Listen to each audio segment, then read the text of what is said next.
ہے. ٹھیک ہے. اسی طرح 9ویں چیز گناہوں کے اثرات یہ ہوتے ہیں رزق سے محرومی. رزق سے محرومی، رزق سمجھتے نا، رزق سے مراد انکم، رزق سے مراد اولاد، رزق سے مراد کھیتی اور باڑی، رزق سے مراد مال اور غلہ، جانور وغیرہ جو آپ پالتے ہیں، سب رزق میں انکلوڈ ہوتے ہیں. ٹھیک ہے. ہر وہ سورس جس سے آپ کو بینیفٹ ہو سکتا ہے اور اس میں کاؤنٹ ہو سکتا ہے.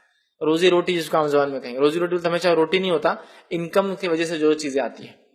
تو رزق میں جو ہے اللہ تعالیٰ محرومی کر دیتا ہے، اور جو ہے وہ کتنا بھی کمائے مطمئن نہیں ہوتا، یا پھر اس سے اللہ تعالیٰ اس کا رزق دور کر دیتا ہے، یاد رکھیے، کم کر دیتا ہے، یاد رکھیے. ٹھیک. جیسے کہ نبی اکرم صلی اللہ علیہ وسلم فرماتے ہیں، ابن ماجہ کی روایت ہے، اور آدمی کو اس کے کسی گناہ کی وجہ سے رزق سے محروم کر دیا جاتا ہے. حدیث کا ایک جملہ ہے، ایک حصہ ہے، آدمی کو اس کے کسی عمل کی وجہ سے رزق سے محروم کر دیا جاتا ہے.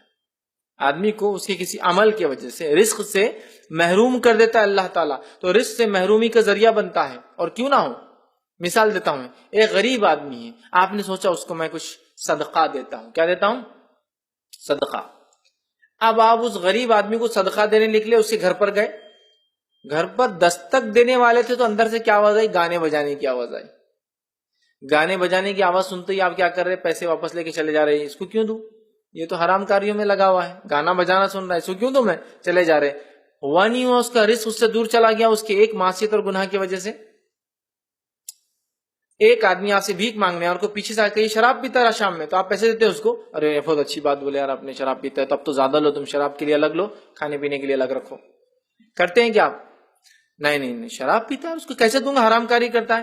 تو جب بندہ یہ سوچ کر دیتا نہیں ہے کہ دوسرا انسان حرام کاری کر رہا ہے تو میں دوں، تو رب اس کو کیسے دیں گا جب وہ معصیت اور گناہ کریں گا؟ تو رب بھی نہیں دیتا. تو اللہ تعالیٰ محروم کر دیتا ہے لوگوں کو رزق سے، اس کا رزق اس سے دور چلا جاتا ہے، صرف اور صرف اس کے اس گناہ کی وجہ سے کہ وہ کیا کر رہا ہے؟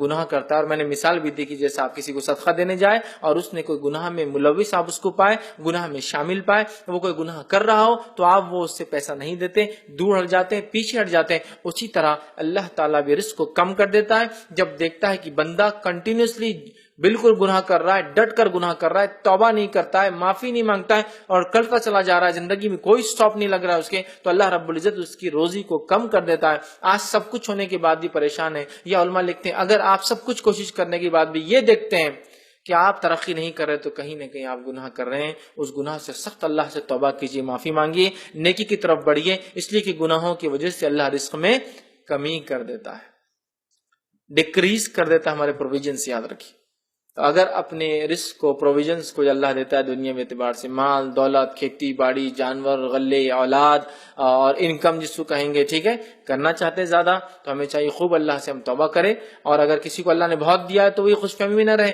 کہ ارے میرے پاس زیادہ اس لیے کہ میں نیک ہوں، نہیں، اس لیے کہ ہو سکتا ہے وہ بھی گناہ گار ہو تو اتنے آگے نہیں بڑھ پا رہا ہو جتنا اللہ اس کو اور دے سکتا تھا. سمجھے نا؟ تو لہٰذا توبہ اور استغفار ہمیشہ انسان کرتا رہے، گناہوں سے اپنی نفس کو ہمیشہ بچا.